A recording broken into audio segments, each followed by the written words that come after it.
that the injured creature might end up hurting or, even worse, killing her. Then she grabbed the door handle and yanked it hard. There was no way she was leaving this animal to suffer.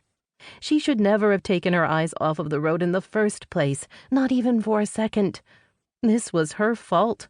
As she moved closer, she could hear its labored breathing, quick, shallow breaths. The animal was bigger than she first realized. She glanced back at her vehicle. There was a major dent in her fender, and the right headlight was broken. Damn. Her eyes were drawn to the streak of blood that marred the white paint on the center line. It made her heart beat even faster. Holy freaking hell, she gasped as she drew closer. It was a wolf. No way. Wolves were not this big. Not by a long shot. The creature that lay before her, seemingly on the verge of death, was about 3 to 4 times the normal size of a wolf. It wasn't as dark as she first suspected, but rather a mottled gray with hints of rust through its fur. She crouched down next to the creature. Its chest continued to expand and contract in quick succession. Still alive, but for how long? On the plus side, none of the wounds that she could see seemed serious. Jackie did suspect internal injury, though. After hitting an animal with that much force, it was pretty much a given. Its pulse was rapid. Jackie pulled back a lid. Its eyes were glazed over, not a good sign. Without thinking about consequence, she pulled back one of its lips, noticing that the gums were pale. This didn't look good.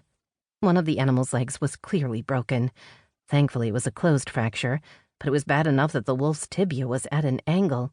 There may be a couple of green stick fractures, but none of that concerned her at the moment. The animal was already suffering from shock. Jackie began palpitating its abdomen. It whined and tried to move. The heart-wrenching sound tore at her. "Okay, buddy," she soothed. She touched the area again. "Don't like that, do you?" The animal made another whining noise. Next, she palpitated the animal's large chest. It seemed that 2 of its ribs might be broken. Double damn. It looked like a damaged liver, and a possible pulmonary contusion as well. It was difficult to tell without the use of the practice's equipment, though. A couple of x-rays and a sonogram would go a long damn way. The creature needed to be stabilized, but she didn't have oxygen, steroids, or any of the other required items. They were on the side of a country road, technically in the middle of nowhere. "What am I going to do with you?" She ran her hand along its fur. "You wouldn't fit in my car, and even if you did, there is no way I could carry you." She sighed. One thing was for certain. She couldn't just leave the animal here to suffer and die. "Sit tight," she instructed, as if it was going to miraculously get better and run off. Would be nice if it did.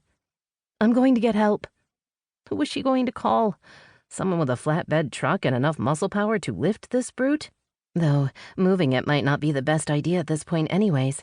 The jostling might cause further injury, particularly if it was bleeding internally. On the other hand, not doing anything would mean certain death for the creature. As she made to stand, the wolf began to shiver. He made a throaty, growling noise. If she hadn't seen it with her own eyes, she would never have believed it. Its shivers became more pronounced, and the fur on its body began to retract. As in, disappear. Poof, goodbye, gone. She made a strange noise in the back of her throat.